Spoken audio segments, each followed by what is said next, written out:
Hello everyone, guest ထားရတဲ့ပြန်လည်ကြိုဆိုလိုက်ပါဒီနေ့ reading လေးကတော့ guest တို့သူ့ရဲ့စိတ်ထဲမှာကိုတကယ်ချစ်ရလားဒါမှမဟုတ်တကယ်ချစ်ခဲ့လားပေါ့နော်အကယ်၍ EX situation ဆိုလို့ရှိရင်တော့ဒါသူအရင်တော့ကိုတကယ်ချစ်ခဲ့လားပေါ့နော်အဲ့ဒါလေးရဲ့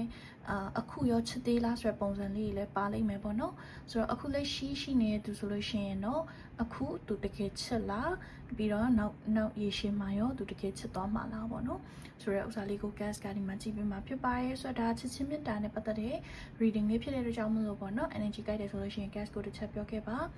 အကယ်၍ပေါ့နော်ကိုအနေနဲ့ကကိုရဲ့ person နဲ့အတိအကျပေါ့နော်သူရဲ့ message လေးကိုလိုချင်တာဆိုလို့ရှိရင် gas ကို personal reading လာပြီးတော့မေးလို့ရပါတယ်ဘာလို့လဲဆိုတော့အခုဒီ video လေးတွေကကြတော့ general reading ဖြစ်တဲ့အတွက်ကြောင့်မလို့ပေါ့နော်လူတွေအများကြီးတက်ကြည့်တာဖြစ်တဲ့အတွက်ကြောင့်မလို့ကိုနဲ့ energy အတိအကျတော့ကိုင်ညီချင်မှာကိုင်ညီပါလိမ့်မယ်နော် okay ဆိုတော့ gas တို့ကတော့ power 1 2 3ဆိုပြီးတော့3မျိုးခွဲမယ်deck က2မျိုးသုံးမယ်ပေါ့နော်ဒါက oracle ဆိုတော့2မျိုးကိုသုံးပြီးတော့3ပုံခွဲမယ်ပြီးရင်ကိုရတဲ့ power မှာကိုရဲ့ reading ကိုလာပြီးတော့ကြည့်လို့ရပါတယ်เนาะဆိုတော့အခုလောဆယ် gas ကဒီမှာ shuffle လုပ်မှာပါဆိုတော့ကြည့်ရအောင် spiritual sisters spiritual angels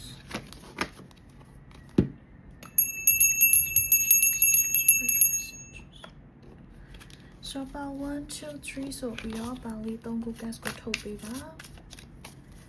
ပေါင်1ပေါင်2ပေါင်3ဆိုပြီးတော့3ခု gas ကိုထုတ်ပေးပါပြပေးပါကြည့်ရအောင်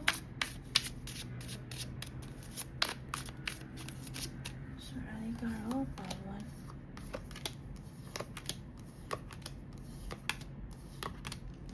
16ကထုတ်ထားတယ်ပေါင်2အတွက်ကြည့်ရအောင်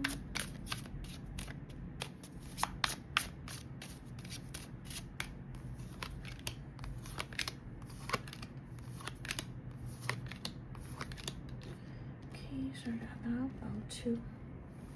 so about 3ပဲကြည့်ကြမယ် about 3 ရဲ့ energy gas ကိုပြောပြပေးပါ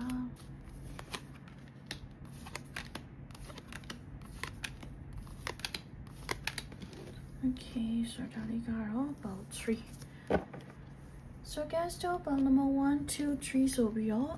3ခုရပြီpink gas တို့တစ်ခါရယ် oracle card လေးကိုပါထုတ်မယ်ဆိုတော့ဒါလေးကတော့ oracle card က angel guidance ပေါ့နော်ကိုရဲ့အဆောင်ရှောက်တွေ angel တွေ guardian တွေကိုဒီအခြေအနေနဲ့ပတ်သက်ပြီးတော့ဘာတွေပြောပြချင်လဲဘာတွေလုပ်စီချင်လဲဆိုတဲ့ဥစ္စာမျိုးပေါ့နော်ဒီတော့ gas တို့ထုတ်မယ်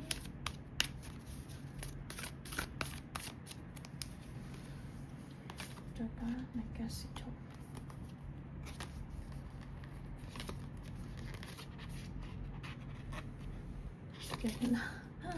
get it to me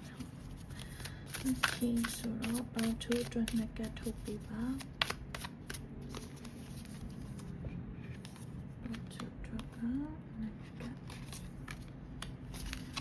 so about 3 အတွက်ကြည့်ရအောင် about 3အတွက် get to paper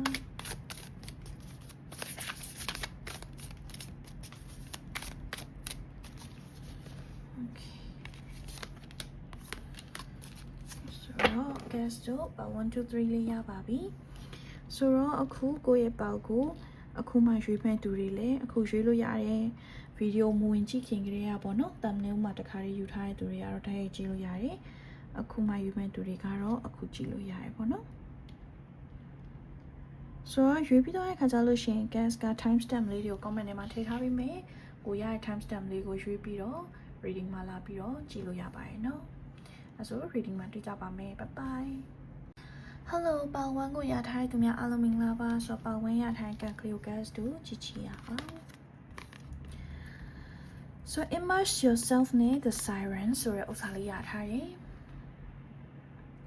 so ဒီ relationship ကအရန်ကို attracted ဖြစ်တဲ့ relationship လို့ gas မြင်နေ အဲ့လိုပေါ့နော် physically လည်းအရင် attracted ဖြစ်တယ်နောက်တစ်ခုက gas တို့ဒီမှာအတန်နဲ့ပေါ့နော်အတန်နဲ့စကားနဲ့ဆက်သွယ်ရေးအရင်ကောင်းတဲ့ relationship မျိုး gas မြင်နေဖုန်းပြောရတာမျိုးအရင်ကြိုက်တာမျိုးဒါမှမဟုတ်တစ်ဖက်လူကတချင်းဆိုတာအရင်နားထောင်လို့ကောင်းတာမျိုးဒါမှမဟုတ်ကိုကတချင်းဆိုတာတချင်းဆိုပြရင်ကွာအတန်အရင်ကောင်းတာမျိုးရှိနိုင်တယ်ပေါ့နော်အဲ့လိုမျိုးလေးကို gas မြင်နေနောက်တစ်ခုက gas တို့ဒီ relationship ကပေါ့နော်ကိုအနေနဲ့ကိုအရင်ကကြုံခဲ့ပွဲ relationship တွေနဲ့မတူတာမျိုးလေးကို gas မြင်နေเนาะဆိုတော့အသက်အစမ်းလေးပေါ့เนาะဥမာကိုကအရင်တော့လူကြီးရနဲ့ပဲတွဲခဲ့ရဆိုအခုကလူငယ်လေးနဲ့တွေ့ရမျိုးပေါ့เนาะကိုကလူငယ်လေးနဲ့ပဲတွေ့ခဲ့ရဆိုအခုကလူကြီးနဲ့တွေ့ရမျိုးပေါ့เนาะအဲ့လိုမျိုးတွေရှိနိုင်တယ်နောက်တစ်ခု gas ကကြတော့ဒီ relationship ကြားမှာပေါ့နော်အဲ့လိုတငယ်ချင်းတွေရဲ့အကြံပြုချက်တွေလည်းအများကြီးပါခဲ့တာမျိုး gas မြင်တယ်ကိုကတငယ်ချင်းတွေစီကအကြံဉာဏ်တောင်းခဲ့တာမျိုးပေါ့နော်အဲ့လိုမျိုးတွေလည်းအများကြီးကိုကယူခဲ့တာမျိုး gas ကဒီထဲမှာတွေ့ထားတယ်ဆိုတော့ဒါလေးက gas တို့ရထားတယ် oracle ကလေးပေါ့နော် okay ဆိုတော့ queen of pentacles ကြထားတယ် Six of Cups wow King of Cups okay ဆိုတော့ soulmate ဒီလိုမျိုးခံစားရတဲ့ပုံစံမျိုးလေးပေါ့နော်အဲ့လိုလေးရှိနေရဲ့အခုလက်ရှိပေါ့နော်ဒီ relationship situationship လို့ပဲဖြစ်ဖြစ်ပေါ့နော်အဲ့ထဲမှာအခုလက်ရှိသူနဲ့ contact ရသေးတဲ့သူတွေကပို့ပြီးတော့များလိမ့်မယ်လို့ guess မြင်နေပေါ့နော်okay ဆိုတော့ Wheel of Fortune က reverse ကြထားတယ် Eight of Pentacles reverse ကြထားတယ် Queen of Wands okay ဆိုတော့ guess ဒီထဲမှာကဘယ်လိုထပ်ပြီးတော့မြင်လဲဆိုတော့ဥပမာပေါ့နော်right person wrong time လို့ပုံစံမျိုးကိုခံစားရတာမျိုးလည်းရှိနိုင်တယ်နော် right person wrong time ဘာလဲဆို Wheel of Fortune ကreverse ချထားဖြစ်တဲ့ကြောင့်မလို့နှစ်ယောက်စလုံးမှာပေါ့နော်ကိုစီကိုရှောက်ရမယ့် journey တွေကကိုမပြည့်သေးဘူးလို့ guess မြင်နေနော်ကိုစီရှောက်ရမယ့်လမ်းတွေရှိနေရပေါ့နော်အရင်ဆုံးတော့အဲ့လို energy ရထားတယ်နောက်တစ်ခုသူ့ဘက်ကကိုတော်တော်လေးကိုချစ်တယ်လို့တော့ guess မြင်နေနော်သူ့ဘက်ကကိုတော်တော်လေးကိုချစ်တယ်ကိုတော်တော်လေးကိုလည်းသဘောကျရတယ်ပေါ့နော်ပြီးတော့ကိုကအရန်ဆွဲဆောင်မှုရှိရလို့လည်းသူခံစားရတယ်သူ့အနေနဲ့ပေါ့နော်ကိုတော်တော်လေးကိုသဘောကျ physically လည်းသဘောကျနောက်တစ်ခုကအဲ့လိုကိုကနည်းနည်းလေးပိုရင်းချက်တဲ့ပုံစံမျိုးဒါမှမဟုတ်ကိုကရင်းချက်မှဖြစ်မဲ့ relationship မျိုး guess မြင်နေနော်ကိုဘက်ကရင်းချက်မှဖြစ်မဲ့ပေါ့နော်ကိုဘက်ကအများကြီးနားလည်မှုပေးရတာမျိုးပေါ့နော်အဲ့လိုလေး guess တွေ့တယ်နောက်တစ်ခု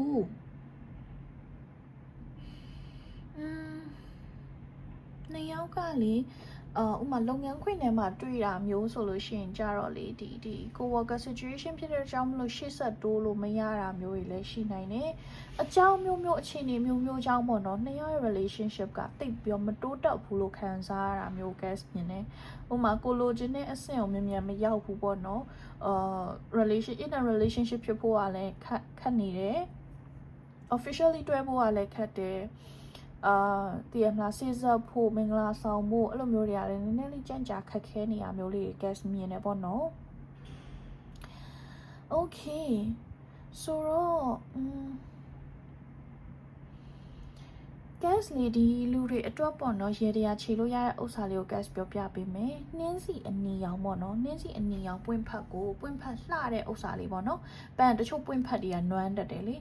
နှင်းစီပွင့်ကိုခြွေလိုက်ပေါ့နော်ပွင့်ဖက်လေးမှာလှလေးပေါ့နော်အဲ့ပွင့်ဖက်လှလေးပေါ်မှာသူ့နာမည်ကိုပေါ့နော်ဥမာအတူကောက်ပဲရေးဟိုဥမာဆိုလို့ရှိရင်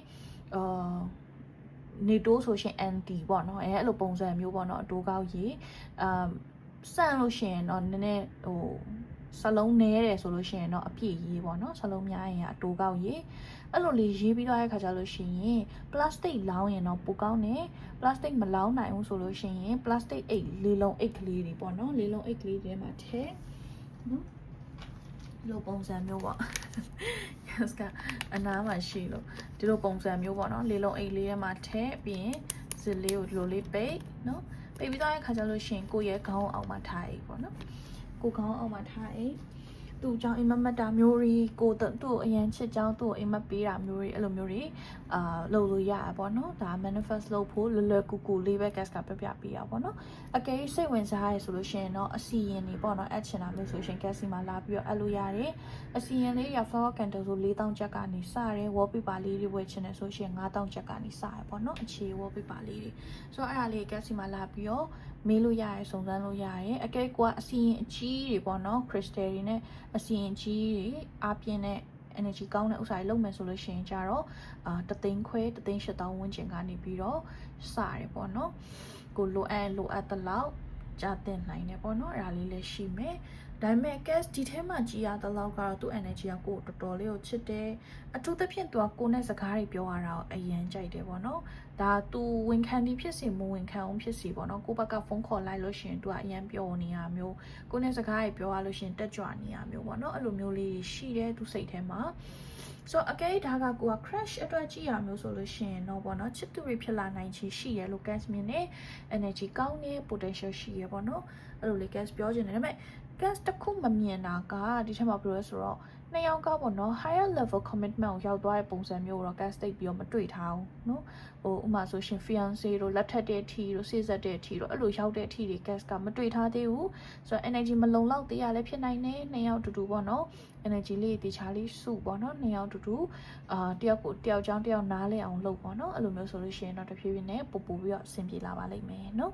ဆိုတော့ gas ပေးတဲ့ရေတရားလေးလည်းကိုလုပ်ကြည့်ပေါ့နော် okayဆိုတော့ gas ရမ်းများ energy အလုံးလုံးပြောပြထားဖြစ်ပါတယ်ဆိုတော့အဆင်ပြေစေမယ်လို့မျှော်လင့်ပါတယ် energy ကြိုက်တယ်ဆိုရှင် comment ထဲမှာလည်းပြောခဲ့ပါနောက်ထပ် reading တွေမှာလည်းပြန်ပြီးတော့တွေ့ကြပါမယ်နော် bye bye hello ပေါ2ကိုရထားတဲ့သူများအားလုံးမင်္ဂလာပါဆိုတော့ပေါ2ရထားတဲ့ gas လေးကို gas တို့ကြည့်ကြည့်ရအောင်ဆိုတော့ပေါ2ရထားတာက Isle of Avalon နဲ့ Making Waves ဆိုတဲ့ဥစ္စာလေးရထားတယ် okayဆိုတော့ဒီနက်ကကလေးကိုဒီချာချာလေးအရင်ဆုံးကြည့်ကြည့်ရအောင်ဒါလေးကတော့ original sorry Oracle energy ပေါ့နော် original ဖြစ်ကုန်ပြီ okay ဆိုတော့ဒီ relationship ကတကယ်ကိုလေနှစ်ယောက်ဆိုတယောက်ကိုတယောက်စစ်မှန်ခဲ့တာလည်းဖြစ်နိုင်တယ်နော်ဟိုဘယ်လိုပြောမလိန်ညာချင်လို့တယောက်ကိုတယောက်စိတ်ထိခိုက်အောင်လုပ်မိရဲ့အချိန်တွေလည်းရှိနိုင်တယ်ပေါ့နော်ဘာလို့ဆိုတော့အမှန်တိုင်းပြောလိုက်လို့ရှိရင် तू 1 နဲ့ 1 မှာတည်တယ်ဒါပေမဲ့လည်းအမှန်တိုင်းပဲပြောမယ်ပေါ့နော်ဟို1နဲ့လည်း1နဲ့ဒါခဏပဲပေါ့နော်တည်ရမလားလိန်ထားတာထက်စားလို့ရှိရင်အမှန်တိုင်းပြောလိုက်တာပိုကောင်းတယ်ဆိုတော့အဲ့လို situation မျိုးတွေအများကြီးခဏကြုံရလိမ့်မယ်ပေါ့နော်နောက်တစ်ခု gas တို့ I love Avalon my healing returning to wholeness နဲ့ transformation ကြားထားတယ်Making waves မှာ momentum is building it's your time achievement ဆိုတဲ့ဥစ္စာလေးကြားထားတယ်gas ကတော့လေဒီ relationship ကနေပြီးတော့ကိုဟာ life lesson တွေအများကြီးရခဲ့တာမျိုးကိုလည်း gas မြင်တယ်เนาะကိုဘွားရဲ့သင်ခန်းစာတွေအများကြီးရခဲ့တယ်သူနဲ့ပတ်သက်ပြီးတော့ကိုဟာအများကြီးပိုကောင်းတဲ့လူတစ်ယောက်လည်းဖြစ်လာလိမ့်မယ်ပေါ့เนาะအဲ့လိုမျိုး gas မြင်တယ်ခွန်အားတွေအများကြီးရခဲ့တာလည်းဖြစ်နိုင်တယ်ဘယ်လိုပြောရမလဲသူ့ကြောင့် energy ကအများကြီးပိုကောင်းလာတယ်ပေါ့နော်အဲ့လိုလေး gas အရင်ဆုံးတွေ့ထားရဲဆိုတော့ဒါ gas တွေ့ရထားရဲ Oracle energy gas ဆိုတာတော့ကိုတစ်ချက်ကြည့်ကြည့်ရအောင်ဆိုတော့ the sun က reverse ကြားထားတယ် the hermit ကြားထားတယ် reverse နဲ့နော်ဒီ relationship ကနှစ်ယောက်ကဝေကွာသွားတဲ့ relationship တွေဖြစ်ဖို့ပို့ပြီးတော့များတယ်ကို EX အတွက် no contact situation တွေအတွက်ကြည့်တာမျိုးပို့ပြီးတော့များလိမ့်မယ်ပေါ့နော်အကယ်ကိုကအရန်ချစ်ချီနူပြီးတော့ပေါ့နော်အဆင်ပြေနေရဆိုလို့ရှိရင်တော့ဒါဒီပေါကပို့တော့မဟုတ်ဘူးလို့တော့ gas မြင်နေဥပမာ crash အတွက်ကြည့်ရဆိုရှင်အငင်းခံထားရတာမျိုးဖြစ်နိုင်တယ်ပေါ့နော်တစ်ဖက်လူရဲ့စိတ်ထဲမှာဘာရှိနေလဲဆိုတော့ကိုကဘလို့မှခံမှန်းလို့မရဘူးအဲအကြောင်းမျိုး tarot တွေနဲ့ပဲကြည်နေရတယ် tarot တွေနဲ့ပဲမီးနေရတယ်လို့ဆိုတော့သူ့ဘက်ကနေပြီးတော့ကိုကိုလည်း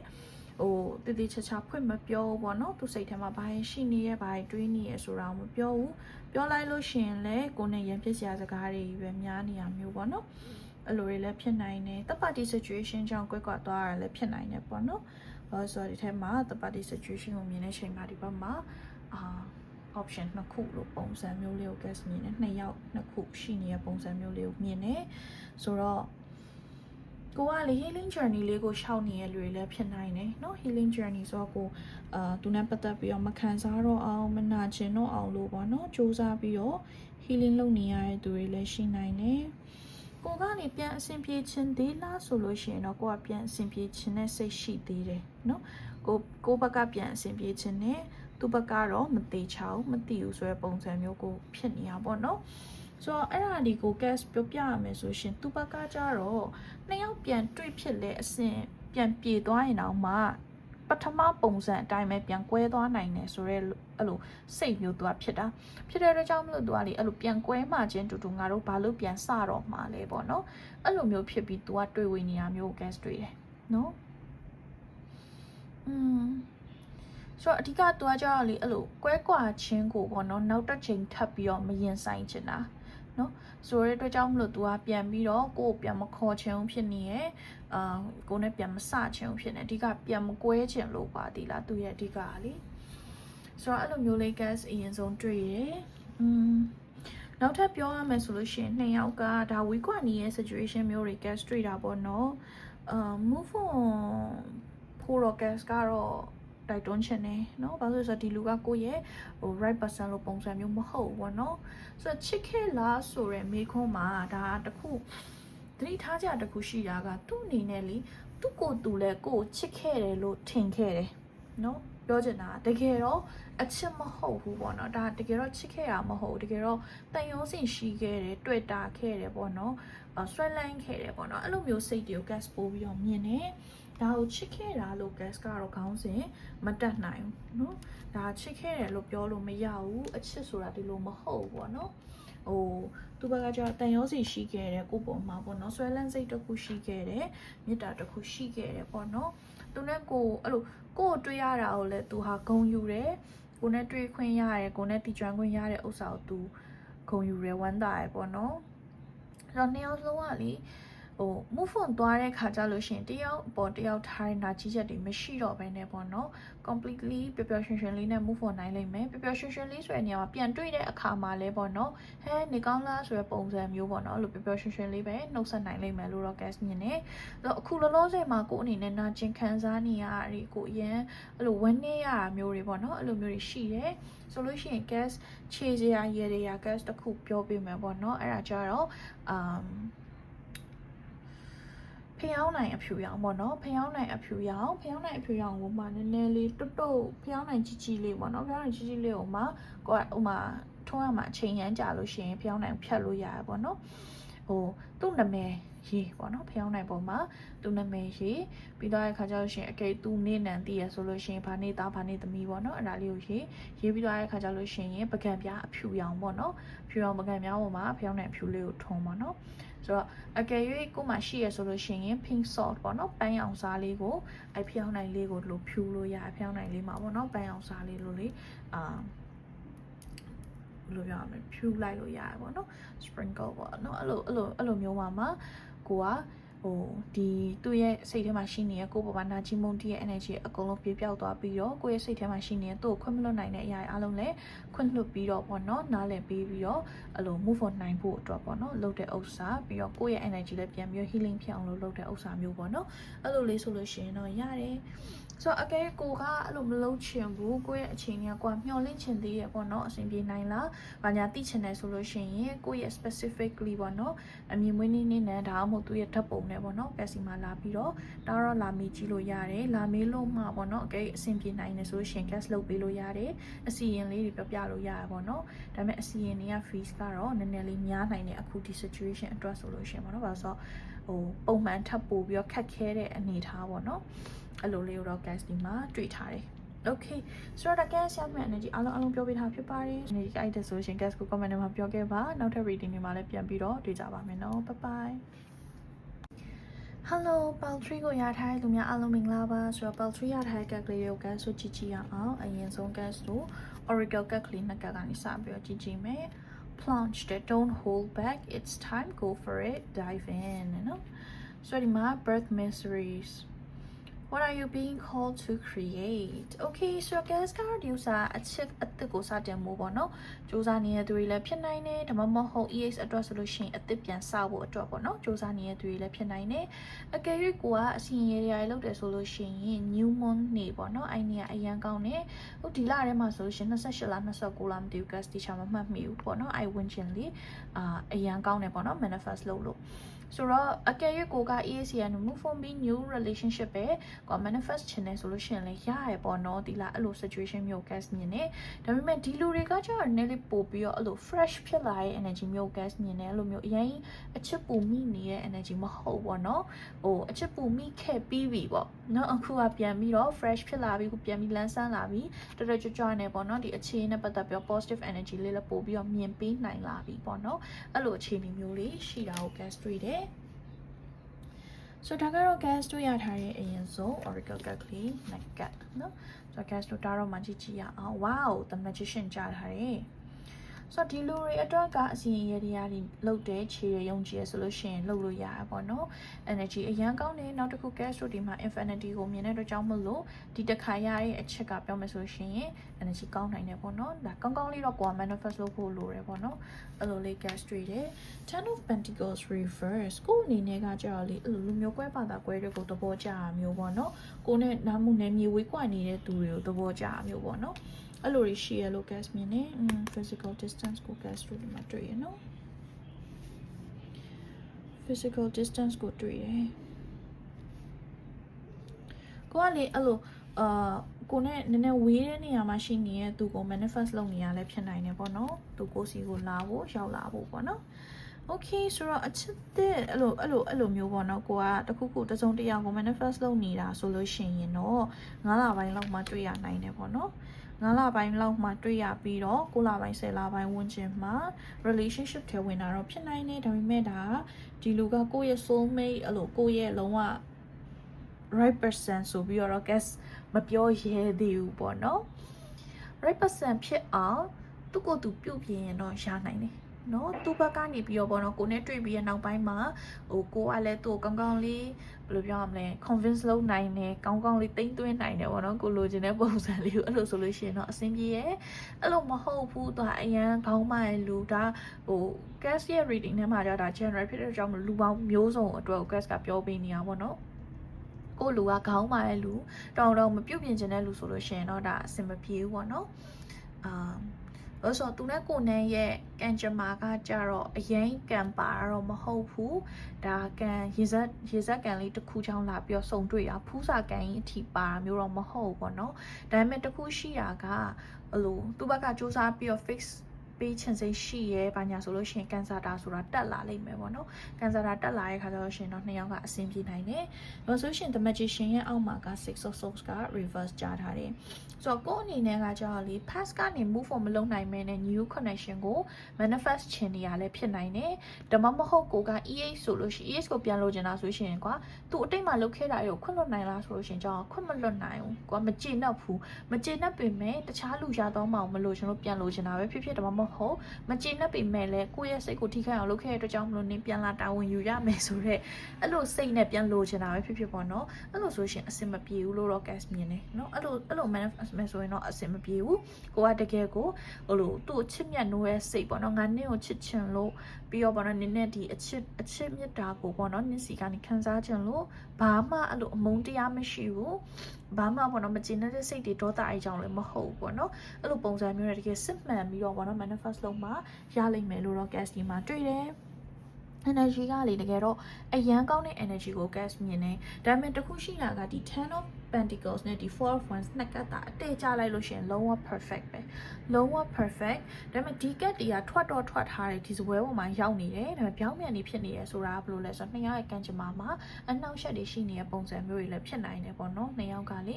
ဆိုတော့ the full energy ကြထားတဲ့ချိန်အပေါ်မှာ 10 of Pentacles ဆိုတော့သူ့ရဲ့မိသားစုဝင်တွေကကိုယ့်စီကိုမသွားဖို့တားနေတာမျိုးပါညာတွေလည်းရှိနိုင်တယ်ပေါ့နော်သူ့ရဲ့ဒီခံယူချက်ပေါ့နော်ဒီ 10 of Pentacles ကအရန်ကိုgrounded committed ဖြစ်တဲ့ energy ဖြစ်တဲ့ကြောင့်လို့သူ့အနေနဲ့သူ့ရဲ့စိတ်ထဲမှာငါ ယောက်ျားယူရင်ငါမိန်းမယူရင်ဘယ်လိုဖြစ်ရမယ်သူကဘယ်လိုအချက်လက်တွေရှိရမယ်ဘာညာပေါ့နော်အဲ့လိုမျိုးကွာအဲ့လိုသူဘက်က specifically သူရည်ရွယ်ထားတတ်မှတ်ထားရှိရပုံစံမျိုးလေးကိုတော့ guest မြင်နေကိုကအဲ့ထဲမှာအဝင်ခွင့်ချမဖြစ်တာမျိုးဖြစ်နိုင်တယ်ပေါ့နော်ဆိုတော့သူဘက်ကကိုချစ်လားဆိုလို့ရှိရင်အချစ်မြတ်တာစိတ်ရှိတဲ့ပုံစံမျိုးလေးကိုတော့ guest တွေ့တယ်ကိုတော်တော်လေးကိုသဘောကျတယ်ဒါပေမဲ့ကိုပေါ့နော်အဲ့လိုသူ့ရဲ့ချစ်သူရည်စားအဖြစ်နဲ့သဘောကျတာမျိုးမဟုတ်နေဘူးသူကကြောက်ဘယ်လိုလဲဆိုတော့ကိုရဲ့ဖြစ်တည်မှုပေါ့နော်ကိုတယောက်တည်းရဲ့ဖြစ်တည်မှုကို single ဖြစ်နေတဲ့ပုံစံလေးကိုသူကသဘောကျတာအဲ့လိုမျိုး guest မြင်တယ်နော်ကိုရဲ့ independent ဖြစ်ကွာလွတ်လပ်တယ်ကိုအားကိုတတ်တယ်ကိုက single ဖြစ်တဲ့အဲ့လို energy မျိုးကိုသူကသဘောကျတာဒီလားအဲ့လိုကိုက level girl level boy ဖြစ်သွားပြီးတော့အရန်ယူအဲ့လိုသူမှသူဖြစ်ပြီးတော့သူ့ကိုချစ်ပြီးသူ့ကို gyu ဆိုင်ပြီးတော့အဲ့လို energy မျိုးဆိုသူကတိတ်ပြီးတော့သဘောမကျတော့ဘူးကိုကိုတန်မာစီခြင်းတဲ့ energy မျိုး gas ပို့ပြီးတော့မြင်နေနော်ဆိုတော့ဒါ new connection အတွက်ဆိုလို့ရှိရင်လည်းကိုကတကယ် strong independent ပုံစံကိုပြပြီးတော့ပေါ့နော်သူလည်းအဲ့လိုမျိုးဆိုတော့မှကိုအများကြီးပို့ပြီး attractive ဖြစ်တာမျိုးလေးကို gas မြင်နေဆိုတော့ဒီလူတွေအနေနဲ့ကလေ honestly single ဖြစ်တဲ့တစ်နှစ်လောက်နေတာတော့ပို့ပြီးတော့ကောင်းတယ်တစ်နှစ်လောက်နေပြီးသွားတဲ့အခါကျတော့မှအချစ်စစ်ကို manifest လုပ်တာမျိုးပို့ပြီးတော့ကောင်းလိမ့်မယ်ပေါ့နော်ဒါမှမဟုတ်အကယ်၍ EX အတွက်ကို manifest ချင်တာဆိုလို့ရှိရင်တော့တစ်နှစ်ဆောင်စရာမလိုပေါ့နော် EX အတွက်ဆိုလို့ရှိရင်တော့ကိုဟိုမှာကွဲကွာသွားတဲ့အချိန်တိုင်းတာလေးတစ်ခုရှိလိမ့်မယ်ပေါ့နော်အဲ့ကနေပြီးတော့မှအခု energy ပြန်မွေးပြီးတော့ပြန် manifest ချင်တယ်ဆိုလို့ရှိရင်လည်းရနိုင်တယ်ပေါ့နော်ဆိုတော့ဒီလူတွေအတွက်ကတော့ gas ကတော့လေပြောရရင်ဒီလူတွေအတွက် gas ပေးခြင်းတဲ့ရည်ရည်လေးကနည်းနည်းလေးတော့ခက်တယ်နော်နည်းနည်းလေးခက်တယ်ဆိုတာကအဓိကရွှေဆိုင်လို့တာရွှေဆိုင်ဆိုတဲ့နေရာမှာရွှေဆိုင်ဖြစ်ဖြစ်ရွှေသင်္ကန်းဖြစ်ဖြစ်ဘယ်လိုပဲဖြစ်ဖြစ်ပေါ့နော်ရွှေပြားပေါ့နော်ရွှေသင်္ကန်းဆိုလို့ရှိရင်တော့တောင်မသုံးကြဘူးဆိုတော့ရွှေဆိုင်တခြားရွှေအပြား gold paper ပေါ့နော် gold paper ရွှေစပ်ကူလည်းရတယ်နော်ရွှေရောင်ပေါ့နော်အဲ့ဟာလေးကို gas ကလေအဲ့လိုဘယ်လိုပြောရမလဲကိုရဲ့ new love ကို manifest လုပ်ချင်တာဖြစ်ဖြစ်ကိုရဲ့ intention တခုပေါ့နော်အဲ့ဒါလေးကိုရေးအဲ့ဒါကိုရှာဖို့မလွယ်ဘူးဆိုလို့ရှိရင်ကရဝေးရွက်နော်ကရဝေးရွက်ပေါ်မှာ intention ကိုရေးလို့ရတယ်နော်ကရဝေးရွက်တွေက intention ရေးတဲ့နေရာမှာထောက်ကူဖြစ်တယ်ဆိုတော့ကရဝေးရွက်ပေါ်မှာကိုလိုချင်တဲ့ဥစ္စာပေါ့ချစ်စစ်ချစ်မှန်နဲ့ကိုချစ်မဲ့အတူအဲ့လိုပေါ့နော်အဲ့လိုလူတယောက်ကိုရဲ့ဘဝတွေကိုထည့်ပေးဖို့ပေါ့နော်အဲ့လိုပုံစံမျိုးရေးစာရေးပြီးသွားတဲ့ခါကျတော့ရှင် English လိုပဲရေးမြန်မာလိုပဲရေးကြိုက်လို့ရေးပေါ့နော်ရေးပြီးသွားတဲ့ခါကျတော့ရှင်ဖျောင်းနိုင်အနီပေါ်မှာပတ်ပေါ့နော်အဲ့ဒါလေးကိုဖျောင်းနိုင်အနီပေါ်မှာပတ်အချီကျိုးလေးနဲ့ချီဒါမှမဟုတ်လေချီကျိုးတစ်ခုခုဆိုရှင်ပို့အဆင်ပြေတယ် plastic ကျိုးနဲ့တော့မချီနဲ့ပေါ့နော်ချီကျိုးအဲ့လိုတစ်ခုခု short ကျိုးတွေနဲ့လည်းရတယ်ချီကျိုးနဲ့လည်းရတယ်တစ်ခုခုနဲ့ချီပြီးသွားတဲ့ခါကျလို့ရှင်ရင်ဖျောင်းနိုင်လေးကိုထုံးပေါ့နော်ဖျောင်းနိုင်အနီရောင်ဆိုလို့ရှင်တော့ပို့ပြီးတော့ကောင်းတယ်ဆိုတော့အဲ့ဒါလေးကကိုချီလို့ရတဲ့ရေတွေပေါ့နော်အကယ်၍ကိုက attract true love တို့ဘာလို့အစီရင်ကြီးတွေအပ်ချင်တယ်ဆိုလို့ရှိရင် gas မှာလာပြီးတော့အပ်လို့ရတယ် attract true love ကကြာတသိန်းခွဲထင်တယ် gas မမီလောက်ကပေါ့နော်အဲ့ဒါလေးတွေ gas မှာအစီရင်လာပြီးတော့လေအပ်လို့ရတယ် wallpaper လေးတွေဒါမှမဟုတ်ကိုနေနဲ့ပေါ့နော်အဲ့လို flower candle အစီရင်လေးဆိုရှင်လဲ4000ကျပ်ပဲရှိရပေါ့နော်ဆိုတော့အဲ့ဒါလေးအပ်ချင်တယ်ဆိုလို့ရှင်လဲလာပြီးတော့အပ်လို့ရပါတယ်လာ gas ကိုဆက်သွယ်ရမယ့်နေရာအကုန်လုံးဒီမှာရေးပေးထားမယ်ဆိုတော့ဒီ reading လေးကတော့ဒီလောက်ပဲပေါ့နော် gas ကတော့ဒီလူရဲ့အချစ်စိတ်ကိုကြည့်ရမယ်ဆိုရှင်တော့ကိုယ့်ပုံမှာတော်တော်လေးကိုအဲ့လိုချစ်မြတ်နိုးတယ်မြတ်နိုးတယ်ဆိုတဲ့ပုံစံမျိုးပို့သွားတယ်တတ်နာမပါဘူးเนาะ honestly ကိုကဒါဟုတ်ပါစေချင်တာဆိုရင်တော့မတတ်နိုင်ဘူးဒါပေမဲ့မပါဘူးပေါ့နော်ဆိုတော့တကယ်ကိုမျက်နှိုးတဲ့တမိုးထားတဲ့စိတ်ပေါ့နော်အပြည့်ရှိတာမျိုးလေးကိုတော့ gas ဒီမှာတွေ့တယ်ဆိုတော့ဒါကိုကနေပြီးတော့1500ချစ်ချင်းမြတ်တာကိုရအောင် convert လုပ်နိုင်မယ်ဆိုလို့ရှိရင်တော့အဆင်ပြေရပေါ့နော် Okay ဆိုတော့ gas ရမယ့် energy အားလုံးပြောပြထားတာဖြစ်ပါတယ်ဆိုတော့အဆင်ပြေစေမယ်လို့လည်းပြောလိုက်ပါတယ် energy guide တယ်ဆိုလို့ရှိရင် comment ထဲမှာပြောခဲ့ပါနောက်ထပ် reading တွေမှာလည်းပြန်ပြီးတော့တွေ့ကြပါမယ်နော် bye bye